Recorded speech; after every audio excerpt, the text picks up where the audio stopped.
Hey guys, for some reason, all of a sudden we have been given a new epic in the game, which is not what I had on my bingo card for this year, let alone this soon. But it is a pleasant surprise, especially because this character is one of the best epic defenders in the game. From what I've seen a little bit, I've tried to kind of not spoil his kit at all, so I could do like a little bit of first impressions. Because at the end of the day, it is an epic. Most of us won't really care because we're all using Procure and stuff. You know, a lot of people who have been playing for a bit longer, but for earlier accounts, he's going to be great. And even for stuff like Tank Codex, he might actually be part of the meta for some people. So, how do we find out that this guy was coming? Well, for some reason, he's on this. This banner that just got shown today, which is the Calypso Phineas banner, whatever, has Rhox as one of the epics for it. So we're going to be able to get him very easily. Now, he's obviously modeled after the Gear Raid 2 boss, maybe even the Healer Codex boss. It's one of the two. I don't think it really matters. Basically, big ol' golem, northerner tank, and I think he's going to be pretty good. So, to start off, let's go over his stats. Obviously, first impressions. Now, he has durability, high block, which is incredibly important for a defender, and team protection as his tags. His base attributes for an epic are pretty high: 22,600 HP, 3,200 defense. If we go and compare to some of the other epic defenders in this game, you're going to see that he is a little better with base stats than something like an Olag, who has 29 more defense, but a little bit less HP. You know, if you compare it to something like a Baron, he's going to have more defense, but less HP. It really just depends on who you look for.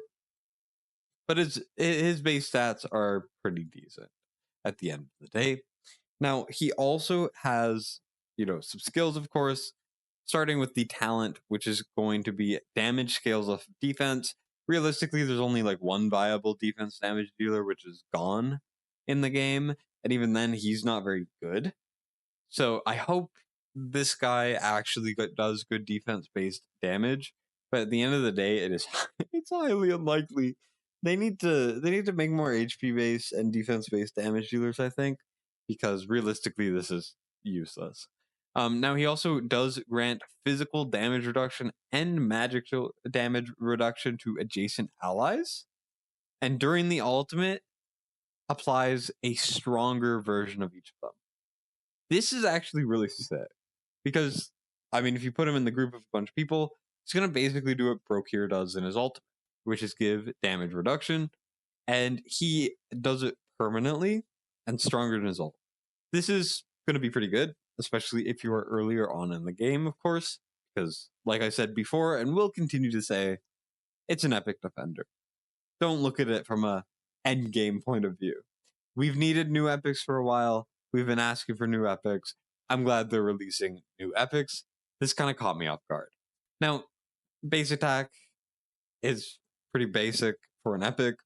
His ultimate is Stoic Defender. It's manual, and it's 1,000 cost, 900 with fully skilled, and he starts with it pretty close to being full. Now, the way this works is it increases defense by 30%, max skilled, and block by 1. And during the effect, each instance of damage taken increases damage dealt by 10%, up to 100% damage bonus.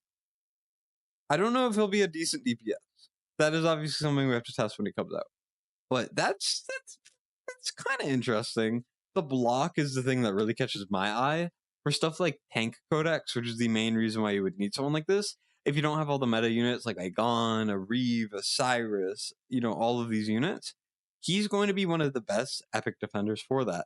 Isolde gives extra block in her ult, and Rhox will give extra block with his ult, and so will Oleg. He's going to be like he's going to be a top tier tank for that if you don't have all of the options in the game, which many of us don't. I know I kind of struggle with Tank Codex just because I don't really have any of the good tanks for it. So this is actually pretty good. He's going to be able to get 5 block with a Bastion Ring on, which you should be having on your tanks anyways. Now moving on to his first and only passive, Granite Ward. The way this works is when he's taking fatal damage, which is about to die, he gains invisibility for 10 seconds when fully skilled, and the cooldown is 120 seconds, aka 2 minutes. There's a couple things that are really interesting about this. Number one is there's not a lot of units that do this. Here the game's going to buffer because the game doesn't like me today. Basically, there's only like 5 unyielding units in this game. We have Decimus, first off, who is the best one for just strictly unyielding. Then if we move down, we're going to be able to have Regulus, who is a legendary, Procure, who is a legendary, and then Baron. And that's it. That's like our only unyielding tanks in this game. Unyielding tanks are the best tanks, by far. It's not close. The only other ones that have a chance are like Gon and Cyrus, but that's a lot to do with their Lord skills. Unyielding tanks are just better. Of course, we also have some revivers like Torador and Titus, which are a bit different. And then we also have certain things like, Valeria when she's in her ult for unyielding. Either way, it's pretty damn good that he has this. He has extra block and he has unyielding. And the thing about this unyielding type of thing is it's not one time per deployment like every single other reviver or unyielding unit in this game, aside from obviously Valeria, who technically dies after, so it still counts. This one actually recharges. And while it is slow as hell, that's unheard of. Like, that is ridiculous. No one does this. And I think that's really cool. Someone will probably find a use. It's just the length is really long. But I do obviously love when the new characters that come out have different mechanics. It makes me very happy. So I'm really happy to see something like this with a cooldown this time. And I think having constant reduction to everyone around him, extra block, even more extra block on the A1, which we'll get to, which I did take a look at. I think he's shaping up to be a top tier epic defender. I don't know how he will look in areas like GVG, of course, in the lower level. That'll have to be figured out in the future. But anyways, first of all, we're going to go over the A1 for the Awakenings. Increases block by 1 during the invincibility period after triggering Granite Ward. I cannot talk today.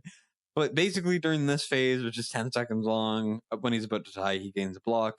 Means he can have 6 block when he has both his ultimate and this triggered at the same time. But realistically, you're only ever going to trigger it with the ultimate. It's not a bad A1, but it's not anything crazy. Defense on his A2, run of the mill for an epic. When shielding increases defense by 15% for the A3, he is Northerner. This is actually a very, very good awakening. And then the A4's damage reduction is good. And the A5 is when an enemy blocked by the hero deals direct damage to it, this enemy also takes 200% of this damage. I'm very curious how this looks. Because let's say you put him in Gear A2, which he seems like a Gear A2 specialist. You're going to put him down, the runners are going to come in, they're going to hit him, and they're going to die. And then when he's about to die, he's not actually going to die because he gets his cooldown back and it's invincibility. It's not unyielding. It's a little bit different. He definitely seems like he might have a lot of use. So this A5 is going to be the main thing that makes or breaks this hero. If the A5 works, as in all of the damage is reflected, like let's say in the final area of Guild Boss 2, where the boss starts hitting you for like 500k a hit or something, will that be reflected back? I'm not sure. This sort of thing will have to be tested. I assume it'll work differently against bosses. I don't really know. But overall, just for first impressions, this is a good step forward. Epics have been in short supply of new releases for a long time. And of course, with the 15x pool, the 15x banners having too large of a pool to where they're starting to feel a bit rusty and, just all around bad to pull on. And we keep getting new legendaries. We need more epics. And epics are like actually attainable. And there's a lot of, potential with these compared to something like releasing a Kai. I'm a lot happier when I see a bad epic, or let alone a good epic like Rhox, or at least seemingly a good epic. Sorry, Rhox, epics, whatever. My brain's not working. It's the middle of the night. But either way, it's a lot better of a sign to get more epics, which is good. So I'm very happy to see this step forward. I hope that we get more epics more frequently, and maybe dial a little back on the legendaries a little bit. I would like. Obviously, we need new content to use these epics on. Blah blah blah blah blah. But in terms of heroes, this is the way that I would like to see it go. So overall, Rhox, for an epic, he's like reads like an 8 out of 10 unit. He will be a very good defender. We get Olog for free, but if you struggle to pull Baron and you pull this guy, he might actually be better than Baron. I'm not sure. That is obviously up to new players to test out. But either way, like I said, it's a new epic, and that's his kit.